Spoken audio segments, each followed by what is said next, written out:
Buenos días a todos. Mi nombre es Claudia Restrepo. Yo soy médico general de la Universidad de La Sabana y especialista en neurocirugía de la Universidad Militar Nueva Granada. Actualmente estoy trabajando en la ciudad de Ibagué, en el Hospital Federico Lleras y en la Clínica Medicadis. Hoy les voy a hablar sobre el enfoque en urgencias del trauma craneoencefálico en adultos. Para empezar, quiero definir el trauma craneoencefálico como cualquier fuerza, ya sea mecánica, química, térmica, eléctrica, radiante, externa o una combinación de estas, que se transmite al cráneo y a su contenido, entendiendo el contenido del cráneo como el parénquima cerebral, los vasos sanguíneos y el líquido cefalorraquídeo. Porque es importante que conozcamos el manejo del trauma craneoencefálico y las bases de este, porque es la mayor causa de discapacidad en pacientes menores de 40 años, es una causa de muerte significativa en crecimiento por el alto número de accidentes automovilísticos. Se debe hacer un abordaje sistemático y prevención de la lesión secundaria, porque esto es clave y es el pilar del manejo del trauma craneoencefálico. Representa un problema de salud pública global. Se aproximan unos 27 millones de casos anuales y afecta aproximadamente unos 369.000 por cada 100.000 personas.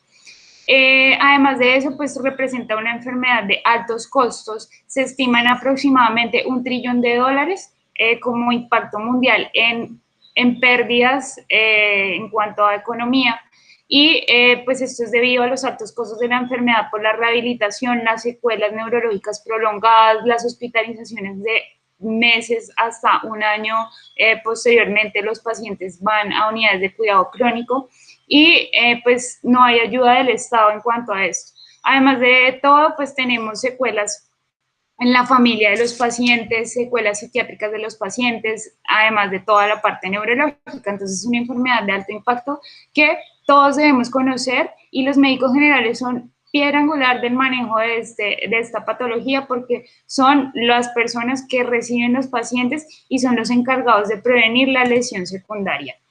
Tenemos que la causa principal son los accidentes automovilísticos y pues seguido de caídas, seguidos de la violencia. Y en Estados Unidos pues tenemos los deportes de alto impacto, como son el hockey, el fútbol americano, el boxeo. Todo esto pues se asocia también a trauma craneoencefálico, más que todo leve, pero pues esas son las causas principales. En cuanto a la fisiopatología, tenemos la lesión mecánica inicial, del cráneo y su contenido. Entonces, les voy a hablar específicamente de cada una de las lesiones primarias, pero este es el momento inicial del trauma. Posterior a esto tenemos la lesión secundaria, que se produce en los primeros minutos hasta las primeras 4 a 6 horas. Esta lesión secundaria es la que debemos prevenir, porque esa es la que finalmente nos va a aumentar el daño neurológico, porque lleva al cerebro a hipoxia cerebral e isquemia, lo que hace que se active todo el mecanismo de apoptosis celular en la lesión terciaria. Y la forma de prevenir esto es tratando adecuadamente en los tiempos que son esta patología. Posterior a las primeras 12 semanas tenemos ya la lesión cuaternaria, y la lesión cuaternaria dura de 3 meses hasta un año. La lesión primaria, entonces empezando, pues es el daño estructural. ¿Qué tipos de daño estructural tenemos? Los daños en el cráneo y en la base del cráneo, los hematomas, tanto epidurales, subdurales, la hemorragia subaracnoidea traumática y las contusiones o los hematomas intraparenquimatosos traumáticos, que son las contusiones. Además de eso, pues también hablamos del daño axonal. Empezando, entonces, las fracturas del cráneo pueden ser de la calota o de la base. Las fracturas de la calota tenemos que pueden ser lineales, conminutas o deprimidas, abiertas o cerradas. Dependiendo de cada una de estas fracturas, vamos a hacer el manejo. Cuando nosotros, ¿cómo podemos sospechar una fractura? Con los signos clínicos que todos los estudiantes de medicina conocen, que son los ojos de mapache y el signo de la batalla, que es la equimosis retroauricular. Estos signos nos hablan de fracturas de base de cráneo, los ojos de mapache, de la fractura de fracturas de base de cráneo anterior y el signo de Battle de fracturas de la fosa posterior. En cuanto a la fosa media, tenemos signos patognomónicos que son la rinoliquia o la rinorraquia o la epistaxis. Entonces, cuando tenemos otoliquia, rinoliquia, todo esto son sospecha de fracturas de base de cráneo.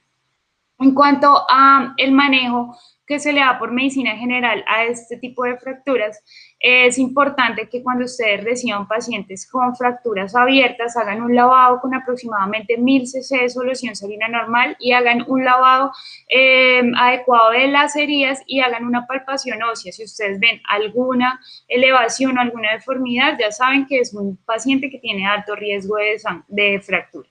Cuando operamos estos pacientes, cuando son fracturas abiertas o expuestas, cuando tienen depresión de la tabla ósea de más de 10 milímetros o que sobrepasa el grosor de la tabla ósea, cuando tenemos fracturas con fístulas de líquido cefalorraquídeo y por lo general nosotros no hacemos ningún manejo a las fracturas lineales.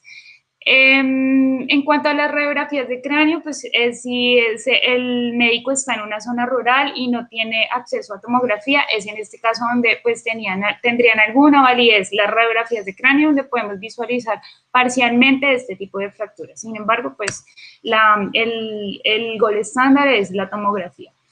Tenemos las fracturas del peñasco. Las fracturas del peñasco representan aproximadamente el 30% de todas las fracturas de cráneo, son frecuentes y tenemos que pueden ser longitudinales o transversales. Cuando las sospechamos, cuando el paciente tiene otoliquia u otorraquia. Por lo general es la otorraquia lo más frecuente. Y cuando también lo podemos sospechar cuando los pacientes tengan alteración auditiva por alteración del octavo par y parálisis facial, que esta es periférica. Entonces aquí vamos a entrar a evaluar la escala de Haus-Bregman de parálisis facial periférica y estos pacientes por lo general el manejo es con fisioterapia de la cara. Sin embargo, cuando los síntomas son muy prolongados, en ocasiones algunos otorrinos entran a abordajes quirúrgicos de estas lesiones. El hematoma epidural. Entonces, el hematoma epidural es una lesión que se produce por una ruptura de la arteria meningia media en un 80% de los casos. Las otras causas son rupturas de los senos transversos, dependiendo de la localización del trauma, de las venas meningias medias. Entonces, no es solamente la arteria meningia, esta es la causa principal, pero esto es cuando se localiza la lesión en la región temporal, porque el hueso temporal es el más delgado de todo el cráneo. Entonces, nosotros tenemos pues una grieta anatómica en el hueso temporal por el que transcurre la arteria meningia media y por eso lo hace más susceptible a ruptura en esta región. Los hematomas epidurales son imágenes hiperdensas en forma de lente y ellas pues se caracterizan porque no atraviesan las suturas. Así es como lo podemos diagnosticar a grosso modo. Es una lesión contenida porque no traspasa las suturas y como la dura madre está herida al periósteo, es por esto que pues vemos que los hematomas se quedan contenidos. Cuando son quirúrgicos, cualquier hematoma epidural con un Glasgow menor a 9, o sea, todos los traumas severos con cualquier hematoma epidural, y en los Glasgow mayor a 8, los operamos cuando son hematomas de más de 30 cc de volumen, cuando se asocian a desviación de línea media, cuando hay un deterioro del Glasgow, pero bueno, estos son ya criterios quirúrgicos. En cuanto al hematoma subdural, el hematoma subdural es más mortal que el epidural, tiene una mortalidad de aproximadamente 60-75%, mientras que el hematoma epidural es de aproximadamente 50-60%. Los hematomas subdurales se caracterizan por una imagen en semiluna. Los subdurales pueden ser agudos, crónicos o subagudos, de acuerdo al tiempo de evolución. Agudos es menores a 7 días, subagudos es de 7 días a 21 días y crónicos son hematomas mayores de 21 días. También lo podemos diferenciar de acuerdo a las características imaginológicas. Los hematomas agudos son hiperdensos, que es, pues, la imagen es blanca en el TAC, igual a la densidad ósea, isodensos cuando es subagudo e hipodenso cuando es crónico. ¿Por qué se ocasionan estos hematomas subdurales? Por traumas de alta energía, alta velocidad, en el que hay cizallamiento de las venas puente corticales. Las venas puente vienen del diploide óseo y van a conectarse a la pía madre y por eso se llaman venas puente. Estas venas son muy susceptibles a la laceración y sobre todo se dan en los traumas de alta energía.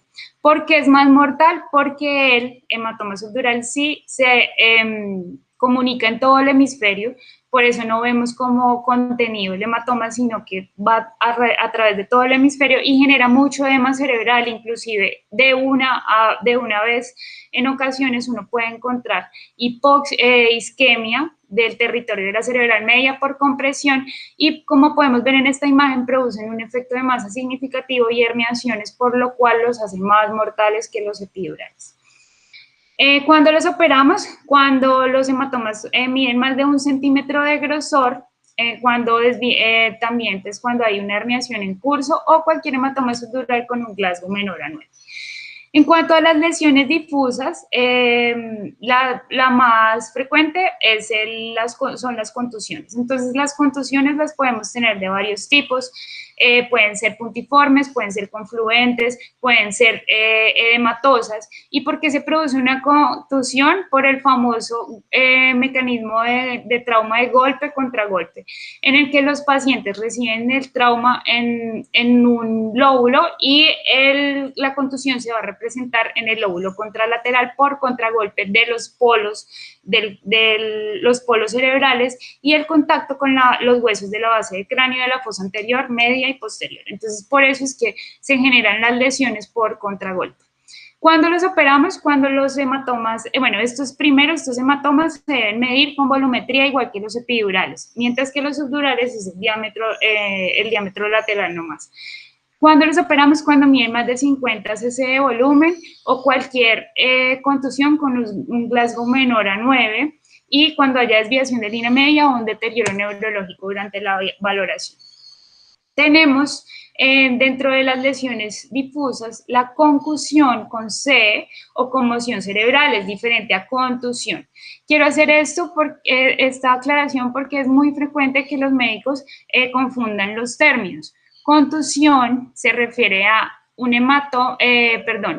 básicamente una quimosis del parénquima, ¿sí? Como podemos ver en esta imagen, mientras que concusión o conmoción cerebral es toda alteración del estado de conciencia como resultado de un trauma craneal que es no penetrante y esta puede ser transitoria y de duración variable, que es importante que el TAC en estos pacientes es normal. Entonces, este es el famoso síndrome postconcusión o postconcusional. ¿Qué podemos encontrar? Entonces, como es una alteración del estado de conciencia, de las funciones mentales superiores, entonces podemos tener un sinnúmero de síntomas. De los más frecuentes tenemos el retardo de la respuesta verbal y motora, pacientes distraídos, que tengan alteración del discurso, pues pueden estar con incoordinación, respuestas emocionales exageradas o alteraciones comportamentales, alteración de la memoria o alteración de la conciencia por periodos variables. Y pues esto es un tema. El síndrome postconcusión es un tema y es el famoso, hay guías de trauma craneoencefálico leve y tenemos diferentes categorías que son la categoría física, la categoría cognitiva, la categoría emocional y el sueño. Entonces podemos tener un amplio espectro de síntomas y el manejo de estos pacientes se da con descanso físico y cognitivo. Por eso es muy importante que cuando ustedes den salida a los traumas craneoencefálicos leves se les debe dar una incapacidad. Los traumas leves son de manejo por medicina general, a menos de que persistan los síntomas, se les hace remisión de acuerdo a los síntomas a neurocirugía, neurología y psiquiatría, pero esto es a través del tiempo o pacientes que durante la vigilancia persistan muy sintomáticos. ¿Cómo se clasifica la concusión o la conmoción cerebral? Con el sistema Cantu o el sistema de la Asociación Americana de Neurología, en el que lo clasifican en leve, moderado y severo, de acuerdo al periodo de amnesia, de acuerdo a la pérdida de la conciencia. Pues aquí les dejo la imagen de la clasificación, no voy a entrar en detalle. Y recomiendo esta película que es Concussion, en donde nos hablan de la encefalopatía traumática crónica por traumas craneoencefálicos leves a repetición. Pues es una película que nos ayuda a entender muy bien de qué se trata pues todo este tema. Y la última lesión difusa es la lesión axonal difusa. Es una patología que es bastante importante porque afecta el 40 al 50% de todos los pacientes hospitalizados por trauma, tiene una alta morbimortalidad y pues, ¿cuál es su definición? Es un daño axonal difuso, como su nombre lo dice, de los axones de la neurona. Entonces es una disrupción de los axones neuronales. ¿Y por qué se ocasiona? Por mecanismos de aceleración y desaceleración que podemos ver en esta imagen, y también son accidentes de tránsito de alta velocidad. Por lo general es el conductor y con cinturón de seguridad. Hay muchas lesiones por este tipo de mecanismo, pero una de ellas, si de pronto en trauma craneoencefálico, pues es patognomónica, y esto es por cizallamiento de los axones por alta velocidad. Tenemos que la lesión axonal difusa se clasifica en grado 1, 2 y 3, según la clasificación de Adams, y pues cuando debemos sospechar una lesión axonal difusa, todos los pacientes con trauma craneoencefálico severo y un TAC normal. Entonces, son pacientes que están con un Glasgow deteriorado, a los que se les hace un TAC de cráneo, descartan otras causas de alteración de la conciencia y el TAC es normal. En ocasiones podemos hacer visualización de algunas lesiones, pero es muy poco probable que un médico general pues pueda diagnosticar fácilmente con un TAC estas lesiones. Por lo tanto, la única indicación de resonancia magnética en periodo agudo, en un trauma craneoencefálico, es la lesión axonal difusa, porque con la resonancia es que vamos a hacer el diagnóstico. ¿Cómo lo vamos a hacer? Vamos a evidenciar lesiones puntiformes. Entonces, la grado 1 es cortical, entonces la tenemos en los hemisferios. La grado 2 son lesiones puntiformes en el cuerpo calloso y la grado 3 en el bulbo raquídeo. Entonces, estas lesiones que son contusiones, microcontusiones, y por eso es que es muy poco probable verlas en el TAC. Miren aquí, una grado 2 en la que hay compromiso del esplenio y de la cabeza, del esplenio y de la rodilla del cuerpo calloso, y miren cómo esto es una resonancia en secuencia SWI, que es la secuencia con la que lo vamos a diagnosticar, y miren cómo en el TAC de cráneo no evidenciamos estas lesiones. Entonces, por eso les digo que pues es muy poco probable, aunque dependiendo del ojo clínico hay radiólogos que sí lo reportan, y pues nosotros digamos que somos los que estamos más frecuente mirando TACs. En ocasiones podemos ver las microhemorragias con el TAC, pero definitivamente la resonancia es el gold estándar. Y miren cómo la grado 3 hay compromiso aquí pues del puente, del mesencéfalo, y pues estas lesiones son más severas porque estas causan el síndrome de enclaustramiento. Entonces son pacientes en coma y estados de mínima conciencia.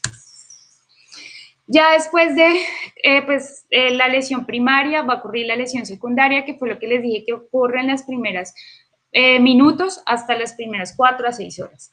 ¿Qué es lo que pasa finalmente con todas las secuencias bioquímicas? Hay disrupción de la barrera hematoencefálica, activación de marcadores inflamatorios y una perturbación del oxígeno, del aporte del oxígeno al cerebro. Y acuérdense que tiempo es cerebro. Entonces, ¿esto a qué nos lleva?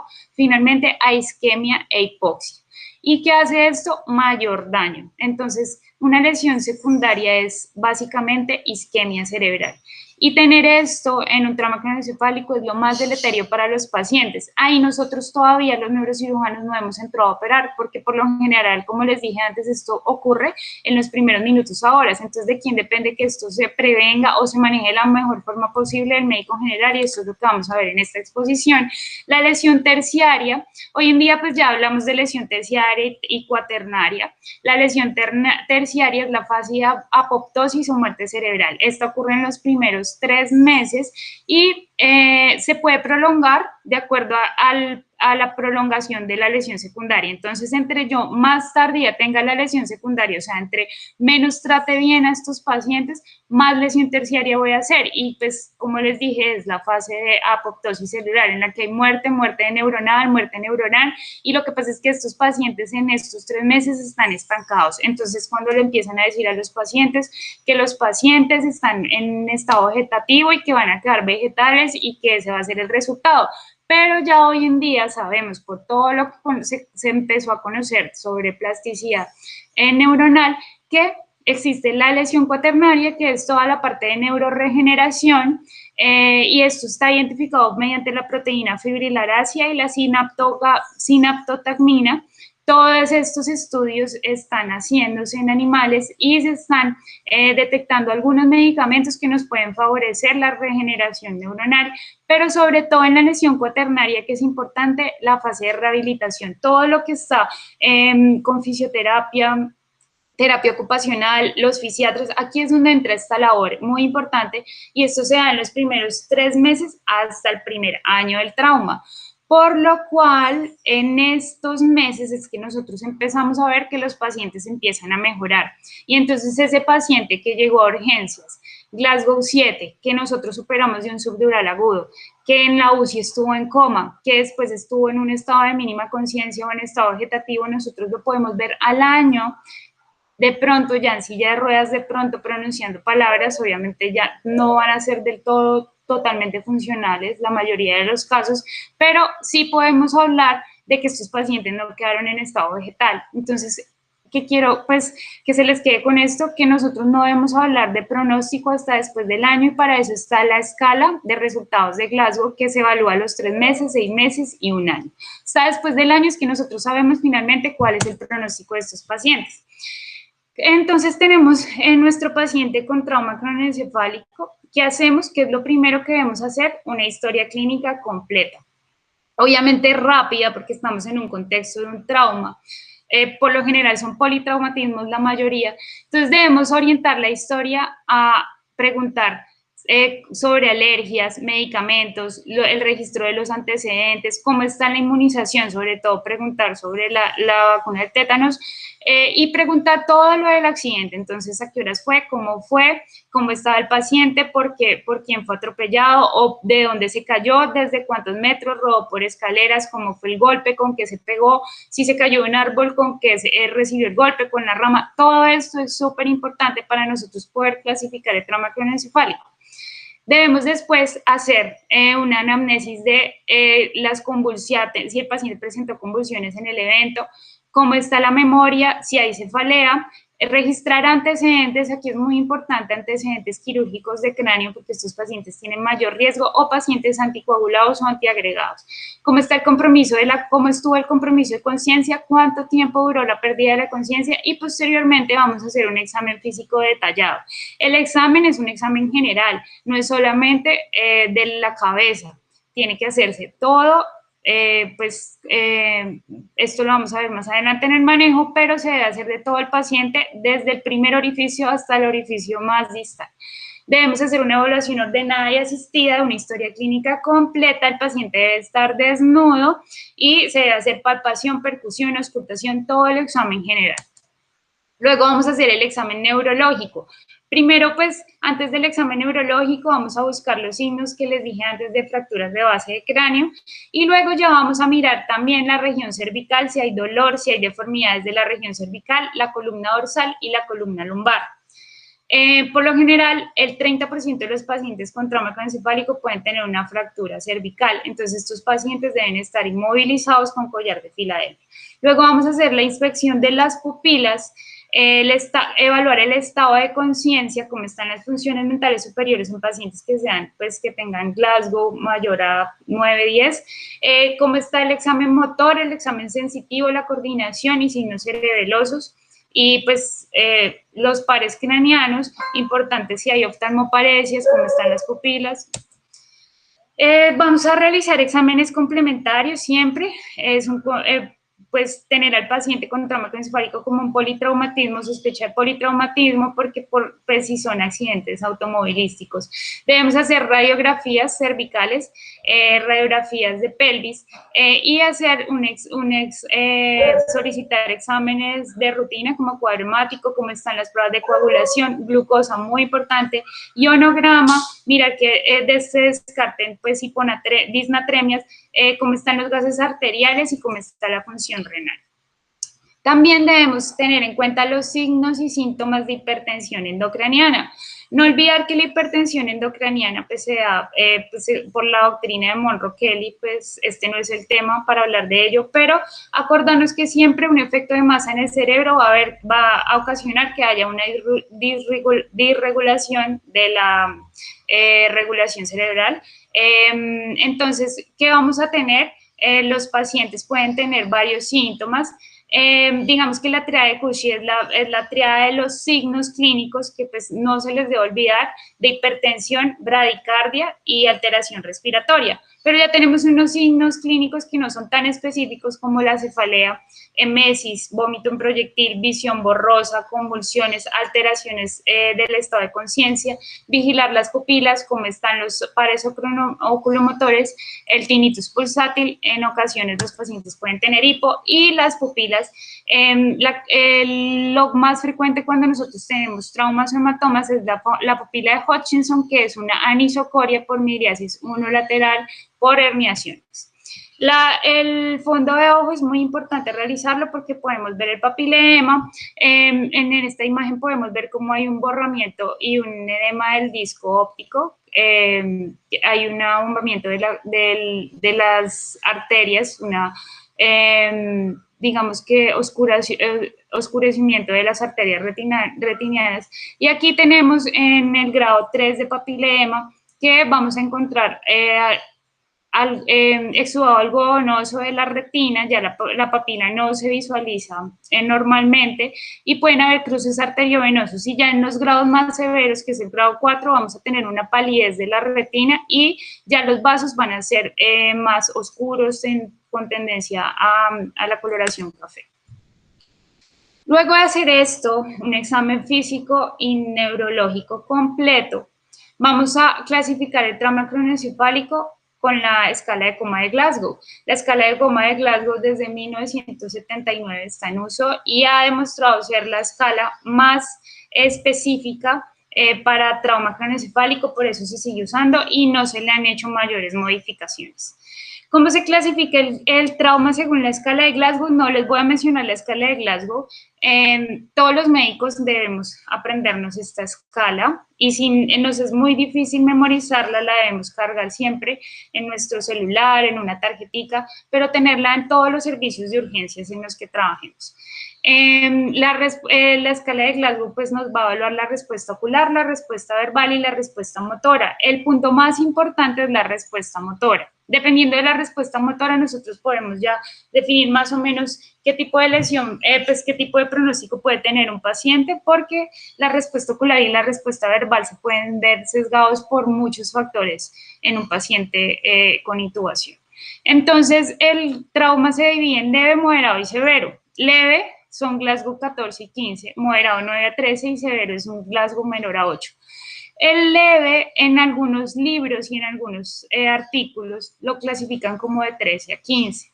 Hay varias, digamos, de acuerdo a los países se pueden encontrar diferencias, pero por lo general muchos neurocirujanos tomamos leve como Glasgow 14 a 15 porque se ha visto que pacientes con Glasgow 13 pueden tener hematomas epidurales que se dejan pasar por manejarlos como leve. Entonces, por lo general en Colombia, en el contexto de nuestra población, sí, pues se recomienda que se manejen los moderados como de 13 para abajo y no de 12, no de 12 o menor. Importante cuando nosotros hacemos la clasificación con el Glasgow es tener en cuenta que hay unos pacientes, pues los pacientes están por lo general sedados y relajados y nosotros debemos también poner la nomenclatura de S mayúscula cuando están sedados, R mayúscula cuando están relajados, T de intubado. Entonces aquí podemos poner, por ejemplo, respuesta verbal 1T. Y NB es no valorable cuando las pupilas no son valorables porque hay edema palpebral importante, porque hay fracturas de la órbita o pues equimosis importante, entonces no son valorables. El Glasgow siempre, pues digamos que no es admisible que nosotros digamos, tiene un Glasgow como de 9, tiene un Glasgow como de 12, no. El Glasgow es específico, por lo tanto, es 8 o es 9 o es 10 o en 11 y a nosotros nos cambia las conductas quirúrgicas el Glasgow, por lo tal, pues desde el médico general debe estar esta clasificación bien hecha. Esto pues lo aprendemos desde la semiología en quinto semestre, pero igual pues es importante siempre recordarlo. Estas son las guías australianas de trauma craneoencefálico leve, que miren cómo lo clasifica de 14 a 15, pues nosotros nos acogemos a esto. También la otra clasificación del trauma se hace pues según el mecanismo, entonces tenemos mecanismos cerrados de alta velocidad o de baja velocidad, mecanismos penetrantes por heridas por armas de fuego o heridas por armas cortopunzantes, la morfología de las fracturas, si son de la bóveda o de la base, abiertas, cerradas, deprimidas, todo lo que les hablé al principio, y las lesiones intracraneales, las lesiones focales, los hematomas epidurales, subdurales, intracerebrales y las difusas, que son la concusión, las contusiones y la lesión axonal difusa. Entonces, cuando yo tengo un paciente con trauma craneoencefálico, no solamente es trauma craneoencefálico moderado, severo o leve, sino también mecanismo de alta velocidad, corto contundente, de baja velocidad, lesión primaria, un epidural, lesión secundaria, ya está cursando con edema, hipoxia, bueno, todo esto. También tenemos por el mecanismo, entonces fue un mecanismo de aceleración, desaceleración, golpe contra golpe, mecanismo de forceps en el canal del parto.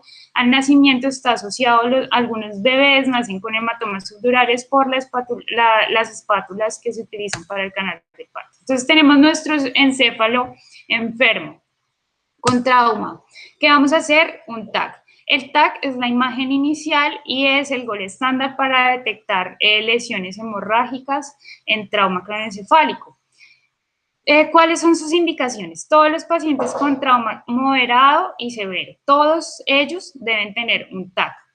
El TAC debe hacerse desde la base del cráneo y cuando los pacientes tengan trauma facial debe incluir cortes finos coronales de los senos paranasales.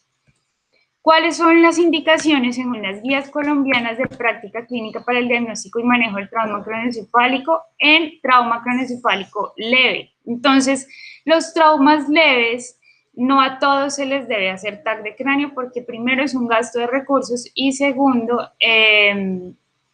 los pacientes no todos lo necesitan y están exponiéndose a radiación. Es muy importante conocer las indicaciones y aplicarlas. No es pedirle a todos porque sí, ni tampoco dejar de pedirle a los que de verdad tienen indicación, que eso es lo que uno muchísimas veces ve en algunos servicios de urgencias. Entonces, lo primero, signos clínicos, o por radiología convencional, o sea, una radiografía de fracturas de cráneo. Entonces, incluyen los ojos de mapache, el signo de la batalla, otoliquia, otorraquia, rinoliquia, todo esto necesita un TAC. También, cuando ustedes hacen la palpación al examen físico y evidencian alteración de la morfología ósea o deformidad, hay indicación de TAC. Convulsiones postraumáticas. Todo paciente que convulsione necesita un TAC. Pacientes con déficit neurológico focal, vómito, más de 2 episodios, no uno, más de 2. Caída de Glasgow durante la vigilancia de por lo menos un punto. Craniotomía previa. Todos los pacientes con cirugía de cráneo previa necesitan un TAC. Mecanismo por atropellamiento en condición de peatón y mecanismos automovilísticos de alta velocidad. Historia de coagulopatía o anticoagulación farmacológica, todos ellos necesitan TAC. Paciente con sospecha de intoxicación, y aquí se incluye todos los pacientes con intoxicación etílica y por drogas. Entonces, todos ellos necesitan TAC porque nosotros no sabemos si la desorientación o lo que esté presentando el paciente es por el alcohol o por las drogas o si es debido al trauma. No es, ay, es que ese es el borracho, entonces lo dejo quieto, no. Todos ellos necesitan TAC por indicación de conciencias. Caída de altura de más de 1.5 metros, pacientes con amnesia mayor a 30 minutos y edad igual o mayor a 60 años. Cefalea que no mejore con analgésicos comunes. Por favor, en el manejo del dolor, no administrar opioides porque estos alteran el estado de conciencia. Siempre utilizar paracetamol endovenoso si tenemos, y si no, pues dipirona, diclofenaco, pero no, por favor, no uso de opioides porque estos nos van a sesgar la respuesta neurológica. Entonces, realiza el TAC, es el gol estándar. Estas son, ya conocen las indicaciones, y vamos a hacer pues las mediciones de los hematomas o de las lesiones que veamos. Acordarse que los epidurales y las contusiones se miden por volumetría. Entonces, ¿cómo vamos a medir la volumetría? La fórmula es A por B por C dividido en 2. A es el diámetro máximo, B es el diámetro menor y C es el diámetro en una imagen coronal. Estos tres valores yo los multiplico y los divido en 2, y ese es el volumen exacto de un hematoma. Ahora, en los subdurales yo solamente miro el diámetro lateral.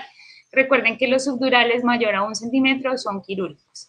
Y la desviación de línea media no es que nosotros tracemos una línea en la mitad, entonces digamos, la desviación es como de 5. Así no se mide la línea media, existe la fórmula que es A dividido en 2 menos B. A es el diámetro biparietal y se divide en 2, entonces A lo divido en 2, digamos 110 menos 2, y luego eso se lo resto a B. Entonces B es desde el septum pellucidum hacia el lado de la desviación, y lo que nos dé la diferencia de estos dos es la desviación exacta de línea media.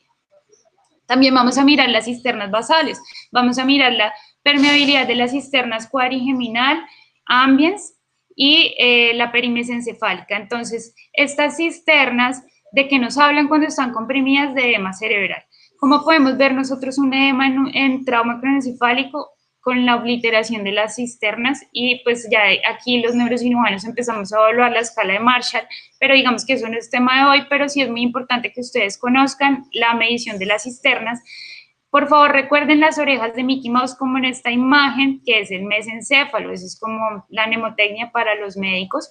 Y nivel 1 es que están todas las cisternas abiertas, nivel 2 es que están parcialmente obliteradas, aquí tenemos parcialmente obliterada la cisterna crural, y nivel 3 es que todas están cerradas. Esto nos habla de edema importante, es grado 4 en Marshall, pero bueno, eso no es el tema de hoy. Y aquí vamos a evaluar las herniaciones también. En el TAC vamos a evaluar cómo se ve una herniación. Entonces, en esta imagen, esta es una imagen coronal del cerebro, y aquí tenemos un hematoma epidural. Miren cómo se ve una colección epidural, o sea, por encima de la dura madre, y entre el periósteo y la dura madre, y esta colección, pues le vamos a hacer la medición que les dije anteriormente, A por B por C dividido en 2. Luego de hacer esta medición, vamos a evaluar qué está pasando con la línea media, si hay edema, si hay herniaciones, y vamos a evaluar los diferentes tipos de herniaciones. Aquí, el número 1 significa una herniación subfalcina, o sea, a través de la hoz del cerebro. La número 2 es una herniación transtentorial, o sea, a través del tentorio, el uncus del hipocampo se va a desplazar por el efecto de masa. La 3 es una herniación transcortical, y la 4 es una herniación transcalval. La 5 es una herniación de las amígdalas cerebelosas. Entonces, ¿cómo vamos a ver esto en TAC? Así. Entonces, la herniación subfalcina, miren cómo aquí vemos un desplazamiento de la línea media, está todo el parénquima desplazado hacia el lado contralateral. Esta es una herniación subfalcina. Miren aquí cómo hay una herniación del uncus del hipocampo, esta es la herniación uncal o transtentorial, y pues aquí no puedo ver bien las amígdalas cerebelosas, pero se ve una alteración del paso del líquido cefalorraquídeo. Así es como nosotros podemos a rasgo modo diagnosticar las herniaciones. Entonces, ¿cómo vamos a hacer el manejo de los pacientes? El trauma leve es una entidad diferente. A los traumas leves, entonces, yo les debo hacer una hoja neurológica horaria. Horaria, escala de coma de Glasgow. Los debo vigilar mínimo 8 horas. Las guías de conciencia dicen que de 8 a 12 horas aproximadamente se debe hacer la vigilancia de estos pacientes. Nunca se les da salida solo porque el TAC está normal y salida no, se debe hacer la vigilancia. Se debe priorizar de acuerdo a cada caso, ¿sí? Si son adultos mayores, niños. Se deben tener en cuenta entonces los signos de alarma, que son cefalea, alteraciones sensitivas, motoras, desorientación, visión borrosa o verde. Debemos descartar lesiones alternas. Entonces aquí tenemos que hacer control de signos vitales, todo el examen físico completo. Si el paciente está con shock hipovolémico, debemos buscar otras causas y tener presente los criterios para realización de TAC de cráneo. Si tiene criterios para realización de TAC, se le hace TAC. Si no muestra nada, después de las 8 horas, ya le puedo dar egreso a este paciente con una incapacidad mínimo de una semana, porque acuérdense del estado post-concusión. Si el paciente en realidad era un trauma leve de bajo impacto que no tenía indicación de TAC, pues ahí está el error. O sea, el error de verdad es hacerle TAC a los que de verdad necesitan TAC. Entonces, por favor, vigilancia 8 horas. Si se hace un TAC y se evidencia un hematoma laminar o cualquier lesión que no sea quirúrgica, se le debe hacer un TAC de control en las primeras 6 a 12 horas. Ya después ahí sí podemos dar alta si el paciente no es quirúrgico. Si los hematomas requieren todavía vigilancia y si ya pues el manejo lo hacemos nosotros, hospitalizamos los pacientes, ya sea en los intermedios o en pisos y les hacemos vigilancia. Vamos a evaluar si los pacientes tienen o no criterios quirúrgicos y los líquidos, entonces se deben administrar soluciones isotónicas y pues podemos también administrar soluciones hipertónicas, les voy a hablar de esto más adelante, y que dice conciencias. Entonces, las guías de conciencias dicen que todos los pacientes deben ser con traumas craneoencefálicos severos y moderados, deben ser remitidos a una institución con disponibilidad de neurocirujano. Y en caso de presentar algún hematoma, deben ser operados en las primeras 4 horas post-trauma. Se recomienda la reanimación a nivel prehospitalario con 250 mililitros de solución salina al 0.9%. Esto es una recomendación fuerte a favor de la intervención. Y los pacientes con traumas moderados y severos deben ser remitidos inmediatamente a hospitales de alta complejidad con disponibilidad de neuroimágenes y neurocirugía. En cuanto a los leves, todos los pacientes con trauma craneoencefálico leve e indicación de tomografía de cráneo deben ser remitidos también a una institución con disponibilidad de neurocirujano, porque de nada nos sirve hacerle un TAC al paciente en un segundo nivel y luego remitirlo a un tercer nivel cuando le veamos algo. Entonces, en aras de evitar la prolongación de tiempos, lo mejor siempre es que todos los pacientes con indicación de TAC requieren valoración por neurocirugía, todos. Ahora, en el ámbito hospitalario, los pacientes con trauma craneoencefálico leve y TAC normal son de manejo de medicina general. Entonces, el médico general es el que le da las recomendaciones, los signos de alarma, la incapacidad, el manejo del dolor. Pero todos los pacientes con trauma leve y un TAC anormal tienen indicación de interconsulta intrahospitalaria de neurocirugía. Entonces, todo trauma leve con TAC anormal es de nosotros. Si no, es de medicina general. Y ya si es un estado postconcusión, con alteración comportamental y demás, se le hace el manejo por psiquiatría y neurología. En cuanto al manejo inicial del trauma craneoencefálico, pues el manejo prehospitalario es el más importante porque aquí vamos a evitar la hipoxia y la hipotensión porque son los efectos secundarios más deleterios en la fase prehospitalaria. El principio del manejo es la adecuada perfusión cerebral. ¿Cómo vamos a garantizar esto? Con una tensión arterial sistólica mayor a 90 y el oxígeno. Entonces, la perfusión cerebral la vamos a garantizar con oxígeno mayor a la saturación mayor a 90%. Todos los pacientes deben tener presión arterial sistólica cada 5 minutos y la intubación orotraqueal se hace a todos los pacientes con Glasgow menor a 9. En cuanto al manejo del trauma craneoencefálico severo, debemos descartar otras lesiones, se debe hacer el ABC de la reanimación y recordar que los pacientes choqueados por lo general pues tienen lesiones críticas del tórax, abdomen, extremidades y pelvis. Casi nunca un trauma craneoencefálico severo va a choquear a un paciente porque el contenido del cráneo son solamente 1100 cc de volumen. Entonces, si un paciente está choqueado, debemos buscar otras causas. Se debe hacer reanimación y control de daños y las escalas de severidad de lesión. ¿Qué se recomienda? Según guías de manejo en urgencias, se recomienda tener los pacientes, asegurar la vía aérea en todos los pacientes con Glasgow menor a 8, los que no tengan trauma severo, pero tengan trauma facial, se debe garantizar una adecuada oxigenación con máscaras nasofaringeas, se debe evitar a como de lugar la hipoxia, la oxigenación debe estar mayor a 90 y la presión arterial de oxígeno mayor a 60. Se debe también evitar la hiperoxia porque esto también es tóxico para el cerebro. No se deben hiperventilar los pacientes. Cuando sí se hiperventilan, cuando hay una herniación inminente en curso, es decir, un paciente con una pupila dilatada y con signos de focalización neurológica como hemiparesias, ahí podemos utilizar la hiperventilación. Se debe realizar, mantener la presión sistólica mayor a 110 y esto se realiza con soluciones isotónicas. No utilicen dextrosa porque la dextrosa aumenta el edema cerebral. Cuando se utiliza dextrosa solamente si el paciente tiene hipoglicemia. La cabecera debe estar mayor a 30 grados, se recomienda de 30 a 45 grados y los pacientes deben tener inmovilización cervical hasta que se descarten lesiones traumáticas cervicales. No se debe tener los collares cervicales muy rígidos para permitir el drenaje venoso y si los pacientes convulsionan o todos los traumas severos deben recibir manejo con fenitoína. Entonces, pues esto es una recomendación que se hace hoy en día y todos los pacientes que tengan hematomas también deben